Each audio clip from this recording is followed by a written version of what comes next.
guys, welcome to my channel. It's so good to finally be here. It's been such a long time coming, but yes, here I am. And so welcome.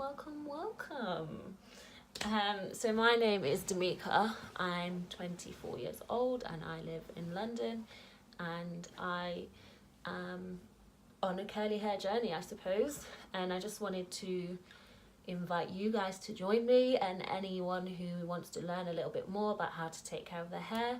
I'm your girl. What inspired me to do these videos is kind of finding myself at that point where my hair just won't grow, and that is a myth. I can assure you that's a myth, but at one point I definitely believed it. My hair kind of wouldn't grow past here, and I damaged it. I wasn't looking after it. And one day I decided enough is enough and thought about what I can do to kind of help it to grow. So let's get straight into it then. One of the first things that I did on my curly hair journey right back at the start in 2016 was to find out the porosity of my hair.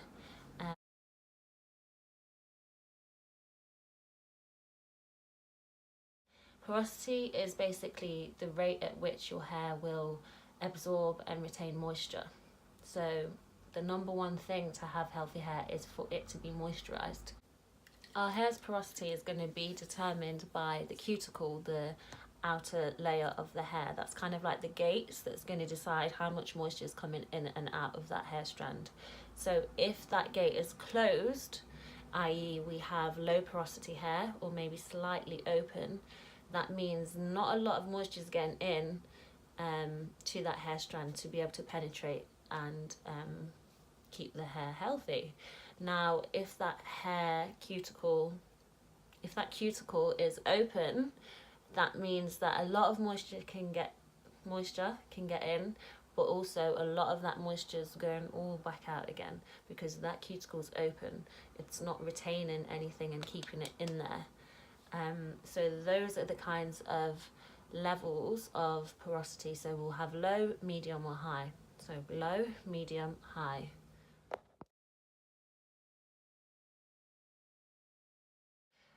So there is a simple way to test for this, and it is called let's call it the porosity hair strand test. Definitely freestyling there, but yeah, it is kind of what it sounds like. It's taking a strand of hair and testing the porosity of it. So how do you do that?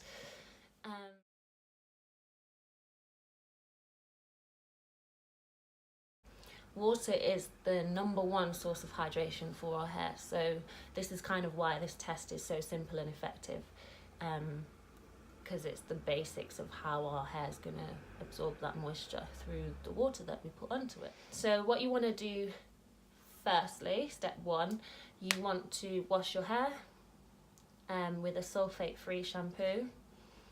Always sulfate-free shampoo. Sulfates are too harsh for the hair. They're going to strip it of all its natural moisture. So you want to find a sulfate-free shampoo and wash your hair. Once you've done that, do not condition it, for now anyway. You definitely want to condition your hair. But for the sake of this test, one of the loose strands of hair that you get in the shower, just kind of put it to one side. It sounds really disgusting, but I actually just stuck it to the tile. Carry on with your hair wash, your wash routine, condition, etc. And at the end, you want to have prepared a glass of water. So the water doesn't want to be hot or cold. We want it to be room temperature. So if you have that water out first, go wash your hair, come back. It should about be room temperature, hopefully. You want to take that strand of hair and place it into the water. So just naturally place it on top of the water, and don't like push it in or anything like that. And that is it.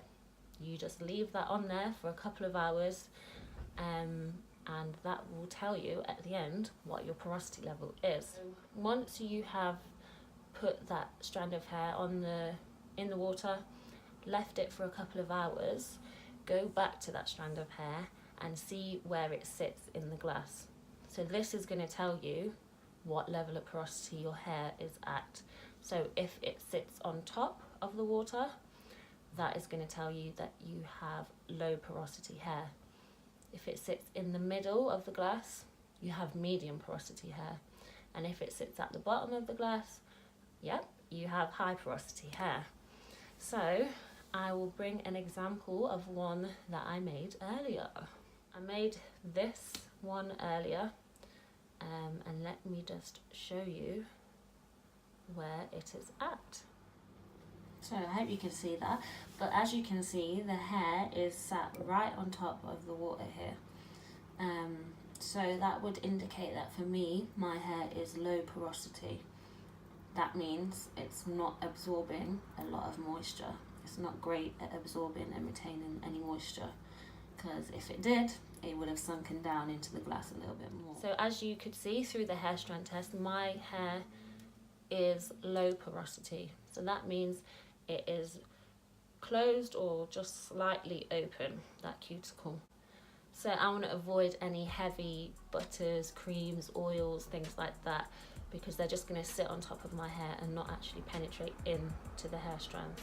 So one thing that I do to help kind of get that moisture in is to do heated oil treatments.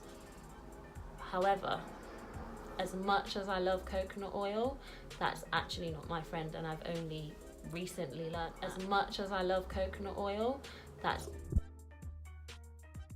actually not my friend, and I've only recently learned. So coconut oil is not for everyone. It's great for many things, but if you have low porosity hair, I'm afraid coconut oil is not actually that good for your hair.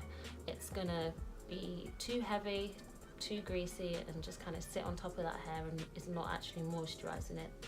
So what I use is jojoba oil or sweet almond oil when I do those oil treatments. And by heating up that hair, so if I put it in the cap and heat it up, that's kind of, when it's hot, just like the pores on our skin, when it's hot they open, so it's going to encourage that cuticle to open and let some of that moisture in. Now when I'm finished washing the oil out of my hair, I'll then rinse my hair with cold water. So whilst the hot water has encouraged it to open, the cold water is going to encourage that hair shaft to close again, that cuticle to close, and then that will help to lock the moisture in. Also helps with frizz and things like that. So that's kind of what I do to help condition and moisturize my low porosity hair.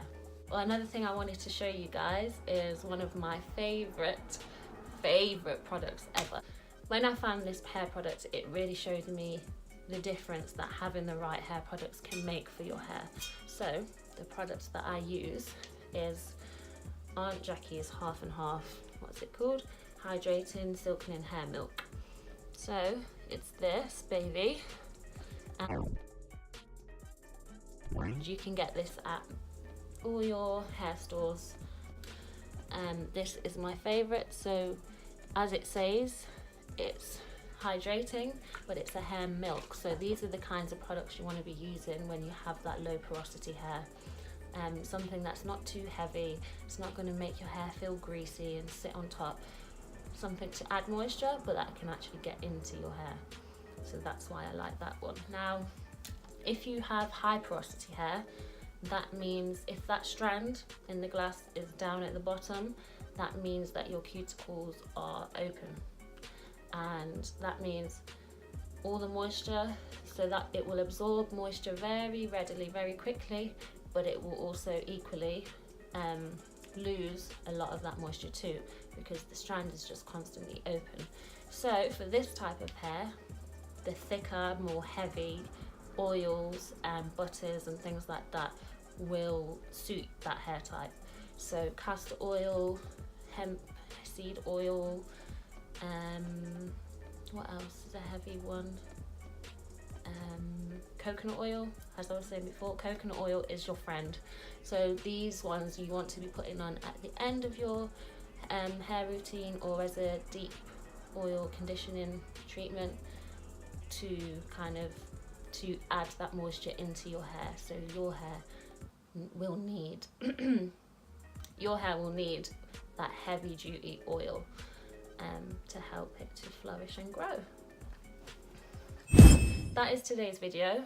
I wanted to keep it really short and sweet for my first one. So I really hope you enjoyed it. If you did enjoy it, then please like and comment and subscribe down below.